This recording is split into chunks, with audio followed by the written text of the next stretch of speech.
Okay, I think we got everything mocked up here and welded solid, and about a $2,000-3,000 trailer dolly, super heavy duty, and I maybe got less than 200 bucks in it. $80 motor, well, except for the battery, but I'm going to repurpose the battery for the sand rail and my hot rod, so one battery fits all. And little wheel, 10-inch wheels from Harbor Freight, 15 bucks. Like I say, that winch is 80 bucks. It's 2,500 pound. We'll come under here and you can see how I ground the end off to slide a sprocket on. Pretty easy, and it's a common size, so the sprocket was easy to come by. Just got to put a keyway in it.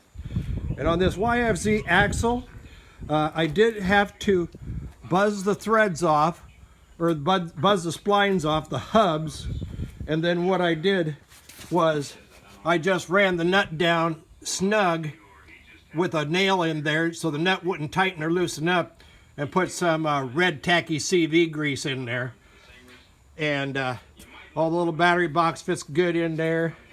You can see how I made a little piece of pipe, put the carrier bearings in there, which were stock YFZ carrier bearings, on a piece of pipe. Had to shine the inside of the pipe up just a little bit. Drove them in with an 8-pound hammer, and all fine. They roll good. The only thing I'm waiting for now is the hub, which should be here in a couple days. I did buy the biggest sprocket I could find. It's a 40 tooth on the back, and it is a 12 tooth on the front. So I don't know if it's going to go a half a mile an hour or 30 miles an hour. I mean, who knows? I mean, I'm not a brain surgeon. I'm just a scabby welder, as you can see by my scabby welds. And but I think it's going to work good. I already put it on the trailer, and you can actually move the trailer back and forth even with my car in the trailer. And the one point I do want to make is that you put the ball a couple inches off center to the inside so the thing doesn't flip backwards. And that was also a piece of pipe that this is the same pipe I used to make the carriers for the bearings. And then I welded the nut on the inside so you can screw the ball off, put a different ball inside. And it's all pretty basic.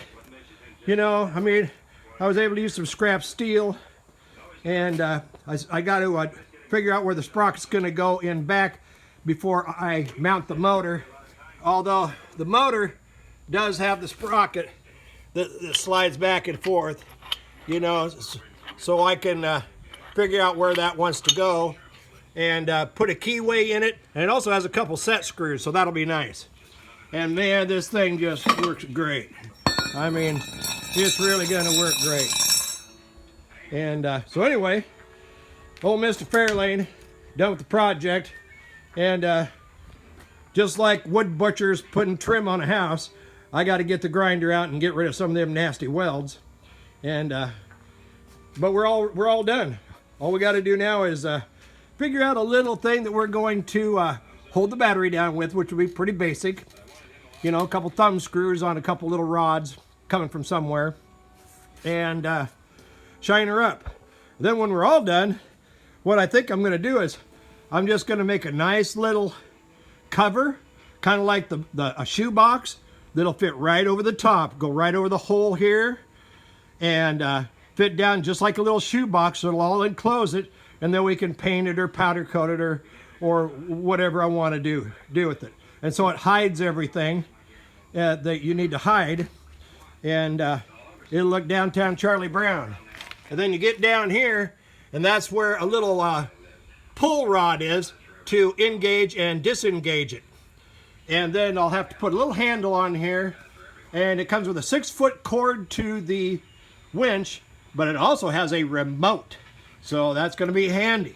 You know, I figure just about a $2,000-3,000 heavy duty cart, which will not spin out in sand, not spin out in grass, take any weight whatsoever. Tires didn't squish down at all, and I got minus the battery less than 200 bucks. So, you know, I'm at about, though, with the battery, maybe 300 bucks. You know, something like that, minus the steel. So let's round it up to like 400 bucks. But compared to what these things go for new, fraction of the price. So pretty happy with this, and everybody else who's watching, paying attention, I'll have this again on Mr. Fairlane Garage on my YouTube channel, and I'll post it on a couple other sites I'm on. So I think it's lunchtime for Mr. Fairlane, so everybody be happy, healthy, and safe, and we'll catch you. Be kind till the next time. Later.